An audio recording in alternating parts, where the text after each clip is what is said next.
রহমান রহিম।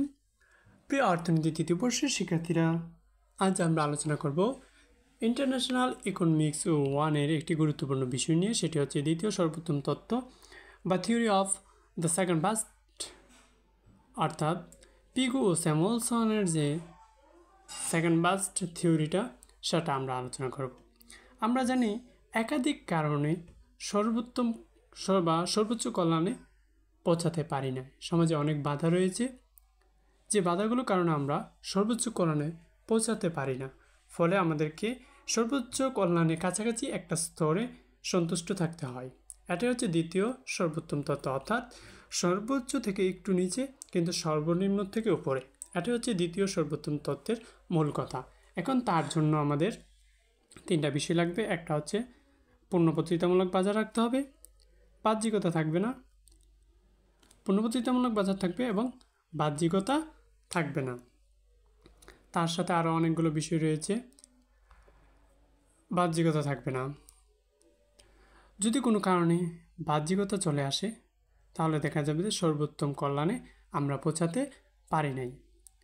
ফলে আমাদের দ্বিতীয় সর্বোত্তম কল্যাণে আমাদের থাকতে হবে। বিষয়টি আমরা চিত্রের মাধ্যমে ব্যাখ্যা করব।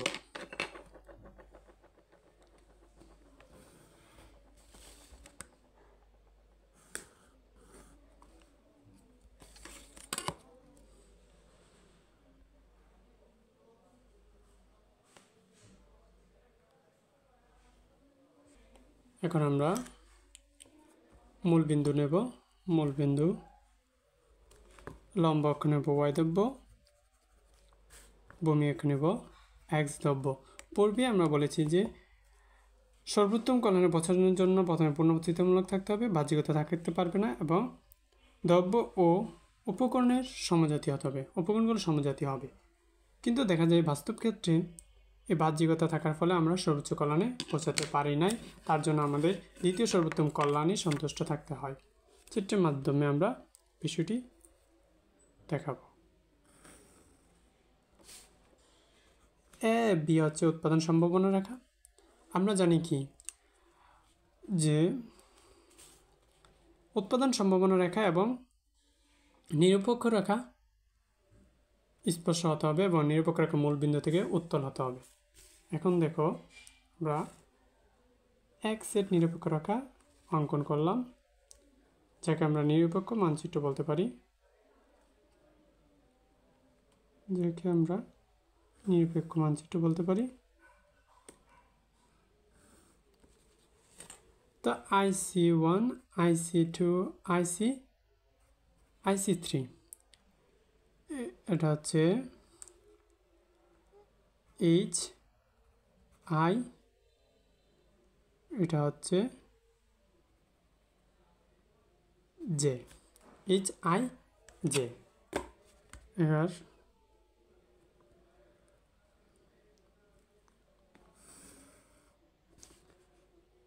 HIJ, CRD হচ্ছে শুল্কটা, CRD হচ্ছে শুল্ক। এখন দেখো, আমরা IC3-র আই বিন্দুতে সর্বোচ্চ কল্যাণ, কিন্তু আমরা সর্বোচ্চ কল্যাণে পৌঁছাতে পারবো না, কারণ CD এখানে শুল্ক একটা বাধা রয়েছে। যে বাধার কারণে আমরা আই বিন্দুতে পৌঁছাতে পারি না, ফলে আমরা এস বিন্দুতেই সন্তুষ্ট থাকতে হয়। আর যদি যে বিন্দুতে যদি আমরা ভারসাম্য ধরি, তাহলে দেখা যাবে সর্বনিম্ন স্তরে ভারসাম্য হবে, IC1 হবে। এক্ষেত্রে আমরা যে থেকে এইচ বড়, এইচ থেকে আই বড়, অর্থাৎ এইচটা হচ্ছে দ্বিতীয় সর্বোত্তম বিন্দু, যেখান থেকে আমরা সর্বনিম্ন স্তর থেকে উপরে এবং সর্বোচ্চ স্তর থেকে নিচে অবস্থান করতে পারব। এখন যদি আমাদের আসে পরীক্ষায় দ্বিতীয় সর্বোত্তম তত্ত্বটা, এটা আমরা ব্যাখ্যা করতে পারবো। তারই পাশাপাশি আমরা যদি দেখি দ্বিতীয় সর্বোত্তম তত্ত্বে শুল্ক সঙ্গের ভূমিকাটা লেখো, শুল্ক সঙ্গের ভূমিকাটা লেখো।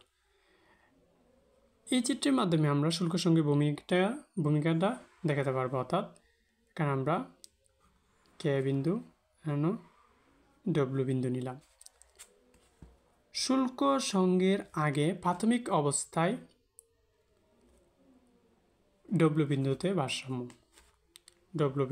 ভারসাম্য যেখানে সর্বনিম্ন ভোগ বিন্দুতে রয়েছে, সর্বনিম্ন নিরপেক্ষ রেখা রয়েছে। আর যদি আই বিন্দুর কথা চিন্তা করি, তাহলে সর্বোচ্চ কল্যাণে রয়েছে, কিন্তু আই বিন্দুতে আমরা ভোগ করতে পারবো না, কারণ সিডি এখানে বাধা রয়েছে, শুল্কটা রয়েছে। এখন যদি আমরা শুল্ক সংঘ গঠন করি, অবশ্যই আমরা এইচ বিন্দুতে আমরা ভোগ করতে পারবো। এইচ বিন্দুতে ভোগ করলে এইচ বিন্দু কিন্তু ডব্লুর চেয়ে বড়। শুল্ক সংঘ গঠনের আগে এইচ ডব্লু বিন্দুতে ছিল, ডব্লু বিন্দু থেকে আমরা এইচ বিন্দুতে ভারসাম্যে পৌঁছাতে পারবো। ফলে দেখা যাবে যে শুল্ক সংঘ গঠন করার ফলে পূর্বের চেয়ে ভারসাম্যটা IC1 থেকে IC2-তে বৃদ্ধি পেয়েছে এবং IC2 IC3 থেকে কম। তাই শুল্ক সংঘের মাধ্যমে আমরা দ্বিতীয় সর্বোত্তম তত্ত্বটা ব্যাখ্যা করতে পারবো, যার ফলে আমরা সর্বোচ্চে পৌঁছাতে না পারলেও সর্বনিম্নের চেয়ে উপরে আমরা পৌঁছাতে পারবো। এভাবে দ্বিতীয় সর্বোত্তম তত্ত্ব কিংবা শুল্ক সংঘ কীভাবে দ্বিতীয় সর্বোত্তম তত্ত্বের মাধ্যমে ভারসাম্যে পৌঁছায় বা কল্যাণে পৌঁছায়, এটা আমরা ব্যাখ্যা করতে পারবো। ধন্যবাদ সবাইকে।